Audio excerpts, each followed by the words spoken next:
નમસ્કાર વિદ્યાર્થી મિત્રો, ભારતના રાજ્ય બંધારણનું ઘડતર અને લક્ષણો એનો ઇન્ટ્રો પાર્ટ એનો અર્થ આપણે પૂર્ણ કર્યો. હવે આપણે બંધારણની ઘડતર પ્રક્રિયા તરફ જવાનું છે. લોંગ ક્વેશ્ચનમાં પૂછી શકાય એવો મોસ્ટ આઈએમપી ક્વેશ્ચન તમારા માટે મિત્રો, બંધારણની ઘડતર પ્રક્રિયા. અને આમ પણ તમારા માટે ઇન ફ્યુચર તમને ઘણી બધી જગ્યાએ ઘણી બધી રીતે ઉપયોગમાં આવી શકે, કામ આવી શકે એવો પોર્શન છે મિત્રો. તો ખૂબ સરસ રીતે જે છે આને સમજો. આખો પેરેગ્રાફ આઈએમપી છે, એની અંદર એક એક બાબતો જે છે એ મહત્ત્વની છે મિત્રો.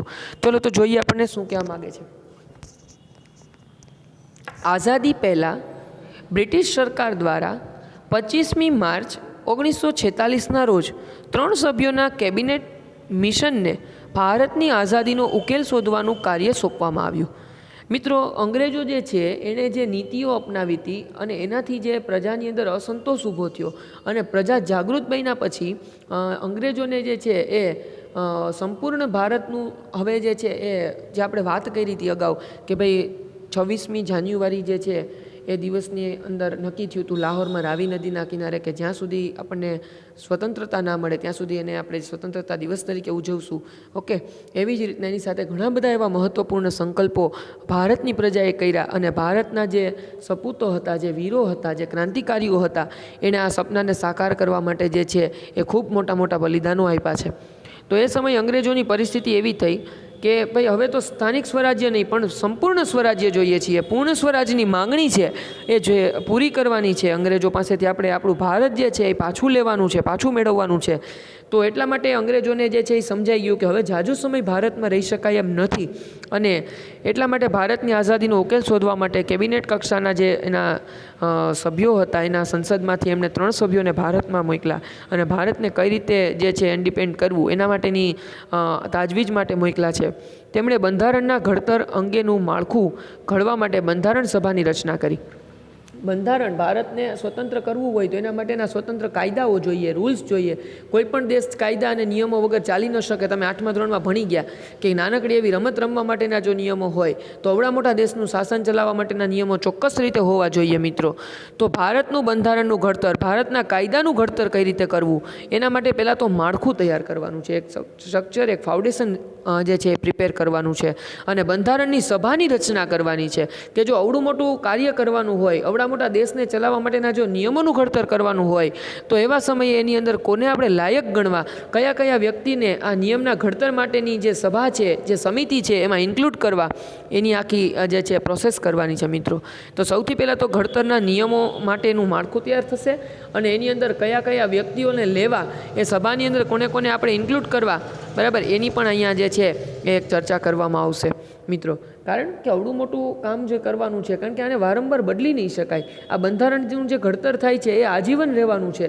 તો એવા નિયમો દેશને ચલાવવા માટેના જ્યારે બનાવવાના હોય ત્યારે એની સાથે જો ગાઢ રીતે સંકળાયેલા નિષ્ણાંતો, કાયદાના જાણકારો અને આ બાબત સાથે જે ગાઢ રીતે સંકળાયેલા છે એવા વ્યક્તિઓનો આપણે જે છે એ આમાં સામેલ કરવા પડે મિત્રો. બંધારણ સભામાં કુલ 389 સભ્યો હતા. વિચાર કરો મિત્રો, બંધારણ સભાની અંદર 389 વ્યક્તિઓને ઇન્ક્લુડ કર્યા, બરાબર. અલગ અલગ ભાષા, અલગ અલગ ધર્મ, અલગ અલગ જાતિ, અલગ અલગ વિસ્તારોમાંથી રહેતા લોકોને આમાં જે છે એ સામેલ કરવામાં આવ્યા. શું કામ? કે ક્યારેય પણ કોઈ પણ વિસ્તારના, કોઈ પણ જાતિના, કોઈ પણ ધર્મના કે કોઈ પણ ભાષાના વ્યક્તિને બંધારણથી અન્યાય ન થાય એટલા માટે કોઈ પણ વ્યક્તિનામાં બાકાત નથી રાખ્યો. દરેક વ્યક્તિમાંથી, દરેક સમાજમાંથી જે છે એના સારા સારા અને આના જાણકાર વ્યક્તિઓનામાં જે છે એ સામેલ કરવામાં આવ્યા મિત્રો. જેની વાત કરીએ તો જેમાં જુદી જુદી કોમ, ધર્મ, જાતિ અને લિંગ એટલે કે સ્ત્રી અને પુરુષો, બરાબર છે. અને હવેના સમય પ્રમાણેની વાત કરીએ તો અન્ય, બરાબર છે. આ વસ્તુ ખાસ જાણજો, આજના સમયની અંદર સ્ત્રી, પુરુષ અને અન્ય એટલે કે કિન્નરો જે છે એને પણ આપણા સમાજની અંદર સ્થાન આપવામાં આવશે. એને પણ જે છે દરેક જગ્યાએ સમાનતાની તક મળે એવા માટેના જે છે તાજવીજ સરકાર હાથ ધરી ચૂકી છે. અને આજના સમયની વાત કરીએ તો બર્થ સર્ટિફિકેટ, જે બોર્ન સર્ટિફિકેટ હોય એની અંદર પણ ઓપ્શન આપવા માંડ્યા છે, બરાબર છે. કે ભાઈ જેન્ડર જે જોવાના હોય એમાં સ્ત્રી, પુરુષ અને અન્ય, બરાબર છે, એવું આપી દીધું છે. એટલે જન્મની સાથે જ એના અધિકારો મળે એટલા માટે કિન્નરો જે છે એને પણ એક અલગ અભ્યાસનો એક ભાગ ગણી કે એનું ડેવલપિંગ શું કામ નથી થઈ શકતું, બરાબર. તો એના માટેની પણ આજના સમાજની અંદર જે છે સરકાર જે એના માટે ચિંતા કરે છે અને એને ડેવલપ કરવા માટે જે તૈયારી કરે છે. ઓકે, તો લિંગ અને ભૌગોલિક પ્રદેશની વ્યક્તિઓ, રાજકીય પક્ષોના પ્રતિનિધિઓ તેમજ વિવિધ ક્ષેત્રના તજજ્ઞ, બરાબર, એક્સપર્ટ્સ, વિવિધ ક્ષેત્રના એક્સપર્ટ્સ, બરાબર, માત્ર કાયદાના જાણકાર નહીં, કોઈક સમાજની અંદર સારા કામ કરતા હોય, કોઈ કલાઓ સારી જાણતા હોય, કોઈ સારા શિક્ષક હોય, કોઈ સારા માર્ગદર્શક હોય, કોઈ સારા વક્તા હોય, બરાબર, દરેક વ્યક્તિને આમાં સ્થાન. શું કામ? કારણ કે આ વસ્તુનું જે ઘડતર થાય છે એ કોઈ લિમિટેડ પોર્શન માટે, કોઈ લિમિટ સમાજ માટે કે કોઈ લિમિટેડ બાબતો માટે નથી મિત્રો. આ આખા દેશને ઇફેક્ટ કરવાનું છે, બરાબર છે. તો એની અંદર કોઈ પણ બાબતને છોડી ના શકાય. એટલા માટે દરેક ક્ષેત્રના તજજ્ઞો જે એક્સપર્ટ્સ હતા એને ઇન્ક્લુડ કર્યા છે. વ્યક્તિઓનો સમાવેશ કરવામાં આવ્યો હતો. તદનુસાર મહત્ત્વના સભ્યોમાં વાત કરીએ તો જવાહરલાલ નહેરુ, સરદાર વલ્લભભાઈ પટેલ, મૌલાના અબુલ કલામ આઝાદ, શ્યામજી કૃષ્ણ વર્મા, જે છે Shyama Prasad Mukherjee, HP Modi, HV Kamath, Frank Anthony, Kanaiyalal Munshi, Krishnaswami Ayyangar, Baldev Singh તથા મહિલા પ્રતિનિધિઓની વાત કરીએ તો સરોજિની નાયડુ અને વિજયાલક્ષ્મી પંડિત વગેરે વ્યક્તિઓનો સમાવેશ થયો હતો.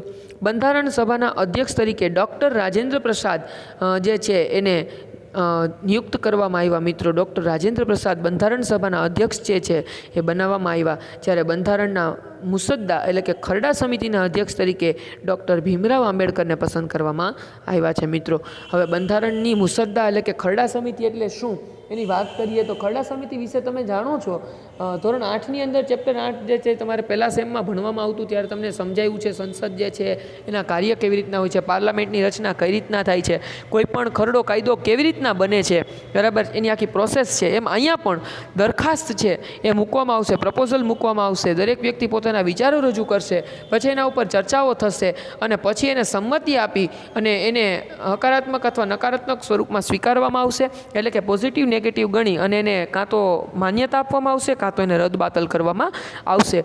તો એના માટેની જે ખરડા સમિતિ છે એની વાત કરીએ તો એના અધ્યક્ષ તરીકે ડૉક્ટર ભીમરાવ આંબેડકર એટલે કે બાબા સાહેબ આંબેડકરને રાખવામાં આવ્યા હતા મિત્રો.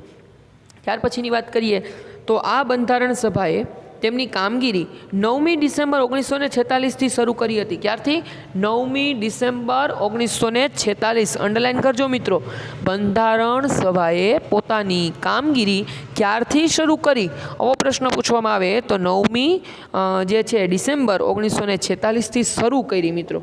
ઓકે, હવે જુઓ આ કામગીરી શરૂ થઈ એટલે એની પહેલાંની જે પ્રિપરેશન હતી એ બધી કમ્પ્લીટ થઈ ગઈ. કોને કોને લેવા, ફાઉન્ડેશન કેવું કરવું, પછી આપણે આપણા બંધારણના ઘડતર સમયે અન્ય દેશના બંધારણો જે છે ને એનું એનાલિસિસ કર્યું છે, બરાબર. બ્રિટિશનું બંધારણ જે છે એ આપણે જોયું છે, અમેરિકન બંધારણ જે છે આપણે જોયું છે કે ભાઈ ચલો એ લોકોના બંધારણો કેવા છે, એના નિયમો અને કાયદાઓ કેવા છે, બરાબર, અને એ બધાના સારા સારા બાબતોને આપણે આપણા બંધારણમાં ઇન્ક્લુડ કરી છે. ઓકે, તો બંધારણ સભાએ તેમની કામગીરી 9મી ડિસેમ્બર 1946થી શરૂ કરી હતી. બંધારણ સભાએ પોતાનું કામ જે છે એ કેટલો સમય કર્યું તો કે ભાઈ 2 વર્ષ 11 માસ અને 18 દિવસ. વિચાર કરો મિત્રો, બંધારણ સભાએ બંધારણને ઘડતા 389 વ્યક્તિઓ જે હતા એને કેટલો સમય લાગ્યો તો કે ભાઈ 2 વર્ષ એની ઉપર 11 મહિના અને 18 દિવસનો સમય લાગ્યો. જેની અંદર અંડરલાઇન કરજો કુલ 166 બેઠકો મળી મિત્રો. 166 વાર મિટિંગ થઈ કે બંધારણના અલગ અલગ મુદ્દાઓ ઉપર ચર્ચાઓ થઈ અને બંધારણનું ઘડતર થયું છે. તો 166 બેઠકોમાં કામગીરી પૂર્ણ કરી હતી. આ પ્રક્રિયામાં તેઓએ દુનિયાના જુદા જુદા દેશોના બંધારણના મહત્ત્વના લક્ષણોનો અભ્યાસ કરી અને વિગતપૂર્ણ ચર્ચા વિચારણા કરી અને બંધારણને આખરી સ્વરૂપ આપ્યું મિત્રો. મેં તમને કીધું ને કે બધાની સારી સારી બાબતોને ઇન્ક્લુડ કરી છે. જો સારી બાબત શીખવા મળે ને, શીખવાની કોઈ ઉંમર નથી હોતી મિત્રો, અને સારી બાબતો જ્યાંથી જાણવા મળે, જ્યાંથી શીખવા મળે ત્યાંથી શીખવી જોઈએ. સમજો છો આ વસ્તુ તમે? જ્યાંથી જાણવા મળે, જ્યાંથી શીખવા મળે ત્યાંથી સારી બાબતોને આપણે શીખવી જોઈએ, બરાબર છે. એ બાબતને બંધારણની અંદર જે છે એ ખૂબ સારી રીતે સમજવામાં આવી છે કે ચલો દેશ બીજો ગમે એ હોય પણ એ પોતાનું શાસન કઈ રીતે ચલાવે છે આપણે જોઈએ અને ખ્યાલ આવે કે એનું ડેવલપિંગ એટલું બધું સારું અને ઝડપથી થયું છે તો શું કામ થયું છે. એની સારી બાબતોને અપનાવીએ. હંમેશા જે છે એ સદગુણને અપનાવવા જોઈએ. અવગુણ જે છે ને જોવા બેસશો મિત્રો તો દરેક વ્યક્તિની અંદર અવગુણ તમને જોવા મળશે. કોઈ પણ વ્યક્તિ જે છે અવગુણ વગરનો નહીં હોય, અને અવગુણ ક્યારેય શોધવા ના પડે, એ સામેથી જ મળવાના છે. પણ સદગુણ છે એને શોધો. કોઈ પણ વ્યક્તિમાંથી સારી બાબત છે એને તમારા જીવનમાં ઉતારો, બરાબર છે, તો એક સારું જીવન તમે જીવી શકશો મિત્રો. અહીંયા પણ આપણે એવું જ કંઈક કર્યું છે કે અલગ અલગ દેશના જે બંધારણ છે એની સારી સારી બાબતો જે છે એને આપણે ઇન્ક્લુડ કરી અને આપણા બંધારણની અંદર એને સ્થાન આપ્યું. બંધારણની અંદર પ્રથમ 295 અનુચ્છેદ એટલે કે આર્ટિકલ કલમ હતી અને 8 પરિશિષ્ટ 8 વિભાગો હતા, બરાબર છે. ત્યારબાદ સુધારો કર્યો, ત્યારે પછી 395 અનુચ્છેદ એટલે કે આર્ટિકલ્સ કલમ થઈ અને 9 પરિશિષ્ટ જે છે એ થયા છે. અને બંધારણનું સ્વરૂપ નિશ્ચિત થયું કે એની અંદર 9 પરિશિષ્ટ અને 395 જે છે એ કલમોનું સ્થાન છે આ કાયદાની અંદર, આ નિયમની અંદર. મિત્રો એક વસ્તુ યાદ રાખજો કે ભારતનું બંધારણ જે છે એ સૌથી મોટું અને લેખિત સ્વરૂપનું બંધારણ આખા વિશ્વની કક્ષાએ છે. આપણા જેવડું લેખિત અને વિસ્તૃત બંધારણ જે છે એ આખા વિશ્વમાં બીજા કોઈ દેશનું જોવા મળતું નથી. આપણે નાનામાં નાની વસ્તુ જે છે એને બંધારણની અંદર એની ચોખવટ કરી છે, એની સ્પષ્ટતા કરી છે. 26મી નવેમ્બર 1995ની વાત કરીએ તો એના રોજ બંધારણ સભાએ બંધારણને સર્વાનુમતે પસાર કર્યું. વિચાર કરો મિત્રો, 26મી નવેમ્બર 1995 એ બંધારણ તૈયાર થઈ ગયું, બરાબર છે. શરૂ કર્યું હતું આપણે 9મી ડિસેમ્બર 1946થી, પૂરું થયું 26મી નવેમ્બર 1949ના રોજ. પણ બંધારણ સભાએ બંધારણને સર્વાનુમતે પસાર કર્યું. કોઈ પણ વસ્તુ છે ને એની અંદર કાં લઘુમત હોય, કાં બહુમત હોય અને કાં સર્વાનુમત હોય. મિત્રો લઘુમત એટલે શું? તો કે 50% કરતાં ઓછા વ્યક્તિઓ સહમત હોય, બરાબર, એટલે નેગેટિવિટી વધારે છે. બહુમત એટલે શું? તો કે 50% કરતાં વધારે વ્યક્તિઓ જે છે એ બાબત સાથે સહમત હોય, પોઝિટિવ હોય. અને સર્વાનુમત એટલે શું? તો કે જેટલા લોકોનો આપણે અભિપ્રાય લેવાનો છે એ બધા જ લોકો પોઝિટિવ હોય ત્યારે એને સર્વાનુમત કહેવામાં આવે. તો એ બંધારણને સર્વાનુમતે પસાર કર્યું એટલે 389 જણાએ જે છે ઓકે કર્યું. કોઈપણને કોઈ પણ પ્રકારનો વિરોધ, કોઈપણને કોઈ પણ પ્રકારનો પ્રશ્ન બંધારણને રિલેટેડ હવે નથી. એટલે કે આ બંધારણ જે છે એને આખરી સ્વરૂપ મળી ગયું છે. હવે એને આપણે લાગુ પાડવા માટે તૈયાર છે. તો આ વસ્તુ તૈયાર થઈ ગઈ હતી, પણ 26મી જાન્યુઆરી 1950થી ભારતમાં બંધારણ અમલમાં આવ્યું. હવે મિત્રો વિચારવાની વાત એ થઈ કે 26મી નવેમ્બર 1949 બંધારણ તૈયાર થઈ ગયું હતું, છતાં એને 26મી જાન્યુઆરી 1950ના દિવસે લાગુ પાડવામાં આવ્યું. તો આટલું લેટ કરવાનું કારણ શું? એને સર્વાનુમતે પસાર કરી દીધું, કોઈ વ્યક્તિને એના પ્રત્યે કંઈ અણગમો નથી, કંઈ વાદ વિવાદ નથી, તો પછી બંધારણને લેટ શું કામ કર્યું? પણ લેટ એટલા માટે કર્યું મિત્રો કે 26મી જાન્યુઆરીના દિવસે આપણે જે સ્વતંત્રતાના સોગંદ લીધા હતા રાવી નદીના કિનારે, એટલા માટે આ દિવસનું મહત્ત્વને જાળવી રાખવું હતું. એટલા માટે બંધારણને તે દિવસે અમલમાં મૂકવામાં આવ્યું અને એટલા માટે આટલા દિવસ છે એ બંધારણને લેટ કર્યું હતું મિત્રો. તો આ રીતના ભારતની અંદર બંધારણને લાગુ પાડવામાં આવ્યું 1950થી 26મી જાન્યુઆરી 1950 ભારતમાં બંધારણ અમલમાં આવ્યું અને ભારત પ્રજાસત્તાક રાષ્ટ્ર ઘોષિત થયું, બરાબર છે. હવે પ્રજા સ્વતંત્ર થઈ. આજના જે આપણે જોઈએ 15મી ઓગસ્ટના દિવસે ભારતને આઝાદી મળી ગઈ, પણ પ્રજા હજી સ્વતંત્ર નથી. શું કામ? કારણ કે આપણી પાસે આપણો કાયદો, આપણી પાસે આપણા નિયમો, આપણું બંધારણ નહોતું. પણ હવે આપણી પાસે આપણું બંધારણ છે એટલે સ્વતંત્ર આપણે સાચા અર્થમાં હવે થયા છીએ. પ્રજા જે છે એ સ્વતંત્ર થઈ છે મિત્રો. તેથી આપણે 26મી જાન્યુઆરીના દિવસને પ્રજાસત્તાક દિન તરીકે શાનદાર રીતે ઉજવીએ છીએ. ભારતના બંધારણની અંદર રાષ્ટ્રીય ચિહ્ન તરીકે સિંહ જે છે, 4 સિંહોની મુખાકૃતિ જે છે અને રાષ્ટ્રનું સૂત્ર તરીકે સત્યમેવ જયતે ઘોષિત કરવામાં આવ્યું. આપણે જોઈએ અશોકના સ્તંભની અંદર જે સિંહો છે એને આપણે રાષ્ટ્ર મુદ્રા તરીકે મિત્રો સ્વીકાર્યું છે. તમે લીગલ પેપર ક્યાંય પણ જોશો, કોઈ એગ્રીમેન્ટ કરવાનું હોય, કોઈ સોગંદનામું કરવાનું હોય તો એના લીગલ પેપર ઉપર આપણી રાષ્ટ્રમુદ્રા છાપેલી છે. તેમજ સત્યમેવ જયતે જે કોર્ટની અંદર, ન્યાયાલયની અંદર લખેલું હોય છે, આપણું રાષ્ટ્રીય સૂત્ર તરીકે એને સ્વીકાર કરવામાં આવ્યું છે. આપણા બંધારણમાં લોકોના મૂળભૂત હક, ફરજો, રાજનીતિના માર્ગદર્શક સિદ્ધાંતો, જો મિત્રો રાજનીતિના માર્ગદર્શક સિદ્ધાંતો કીધા છે અને આપણે આગળ ડિટેલ્સમાં જ્યારે ચર્ચા કરશું ત્યારે હું તમને કહીશ કે આની અંદર શું છે, બરાબર. કારણ કે યુનોએ અમુક પ્રકારના અધિકારો જે આપવાનું કીધું એ પ્રમાણેના દરેક અધિકાર દરેક દેશ માટે આપવા માટે, પોતાના નાગરિકોને આપવા માટે સક્ષમ નહોતું. ત્યારે દરેક દેશને એવું કહેવામાં આવ્યું કે તમારી અનુકૂળતા મુજબ તમારા અધિકારો તમારા દેશના નાગરિકોને તમે આપો.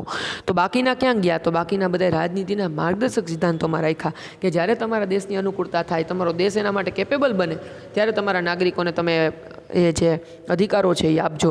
એટલે આ માર્ગદર્શક સિદ્ધાંતો છે. દેશનું વહીવટ, દેશનું શાસન કઈ રીતે ચલાવવું એના માટે ગાઈડ કરે છે, પણ એને સ્ટ્રિક્ટલી ફોલો કરવા એવું બંધન ક્યાંય આપેલું નથી. ઓકે. સરકારના અંગો અને કાર્યો તથા વહીવટી કેટલીક સૂચનાઓ, ન્યાયતંત્રની વ્યવસ્થા જેવી અનેક મહત્ત્વની બાબતોનો સમાવેશ થયો છે. આથી ભારતનું બંધારણ વિશ્વમાં સૌથી મોટું, વિસ્તૃત અને વિશદ લેખિત દસ્તાવેજ ગણાય છે. મિત્રો આવી ગયું કે નહીં?